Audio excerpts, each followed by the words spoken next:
everybody? It's Soren here on Unique Access, and today we're joined by Bernz and Wrek from Mayday. What Strange up? Music. Appreciate you guys coming through. Good to see you as always, my brother. Yeah, likewise, man. So, Hello, world. yes, we're talking about best albums, and this is a new album that's one of the best albums that's come out recently. It is. Anderson .Paak, Malibu. Yes. So, Wrek, why for you is this the best album? I just think it's flawless. You can't skip any tracks. I also like the arrangement of producers he put together.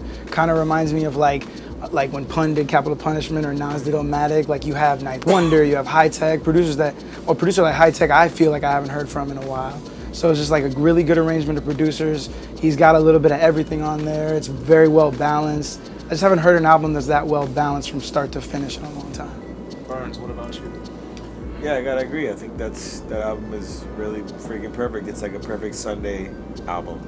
Vibes. Sunday barbecue album. Mm-hmm. Now, given that you guys do a lot of different styles within your own music, and he's obviously bringing in a different kind of a distinct element to his music with the soulful hip-hop type of thing that he has going on, what do you think brings that album to the forefront of that type of music that, you know, we haven't seen before?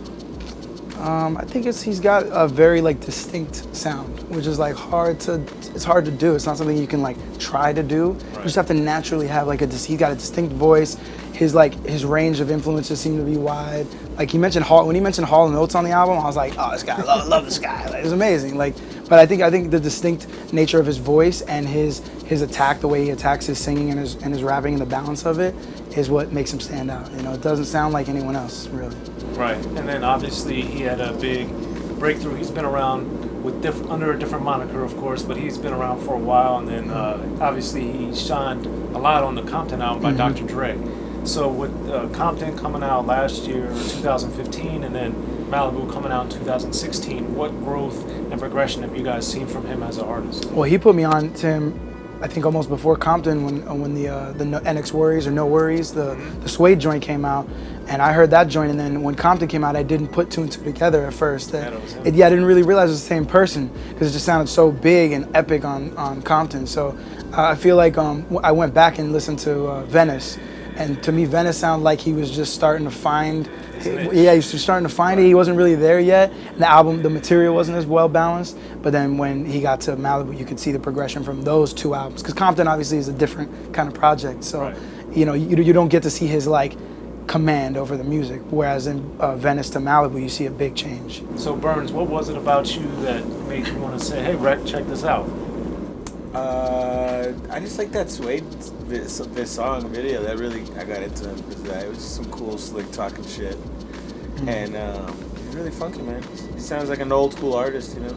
Well, I was going to say, one thing about Anderson that I think is distinctive and interesting is, you know, with a lot of, not all of course, but a lot of modern R&B, it's very sexually driven or romance driven, and he's taking it back to a different era as far as not needing to focus on that, but yet still be able to make quality music. For sure. And he's got a little bit of it in there. There's a few, but yeah, it doesn't dominate the whole album. Yeah, and for you guys as music connoisseurs and as musicians yourself, what do you think that him being able to do that adds to his artistry?